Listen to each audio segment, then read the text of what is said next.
L'environnement maintenant avec notre série sur les économies d'énergie. Aujourd'hui, on vous emmène en Bretagne. La région, vous le savez peut-être, est en bout de ligne. Elle est donc menacée de coupure en cas de surconsommation. Alors après les particuliers, on a incité les entreprises à stopper leur production en cas d'alerte. Elles sont même rémunérées pour cela. L'enquête est signée Romuald Bonneau et Michel Hiver. Des dizaines de milliers de foyers brutalement privés d'électricité. Des feux de circulation, des éclairages publics qui s'arrêtent soudainement, c'est le blackout. La pire des craintes pour RTE.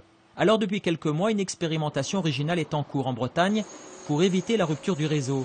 En consommant moins, et c'est aux industriels qu'on le demande. Comme ici dans cette coopérative bretonne, spécialisée dans la fabrication d'aliments pour le bétail. Dès que l'ordre lui est donné, certains de ces équipements sont coupés.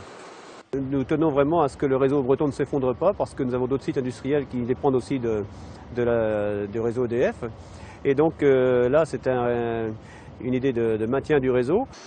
Une solidarité que joue aussi cette usine de traitement d'eau qui alimente 180 000 habitants de l'agglomération rennaise. Ça va consister à arrêter le fonctionnement de l'usine. Voilà, l'effacement vient de se produire et ce groupe de pompes qui est ici, qui alimente l'usine en eau, s'est arrêté. Via une alarme informatique déclenchée par RTE, en quelques secondes, l'entreprise se retire du réseau électrique.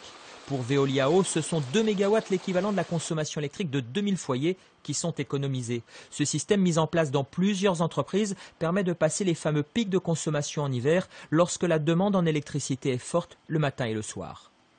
Ce qui est important, c'est de ne pas produire pendant les pics de consommation, soit parce que le réseau est tendu, soit simplement parce qu'il faut démarrer des moyens de production qui coûtent cher ou qui sont également des fois polluants avec des rejets de CO2 dans l'atmosphère. Donc c'est aussi bon pour l'environnement. Des économies d'énergie qui n'ont rien de philanthropique. Il s'agit même d'un contrat pour lequel les entreprises volontaires ont tout à gagner. Ce qui se passe, c'est que les industriels sont rémunérés pour pouvoir être flexibles.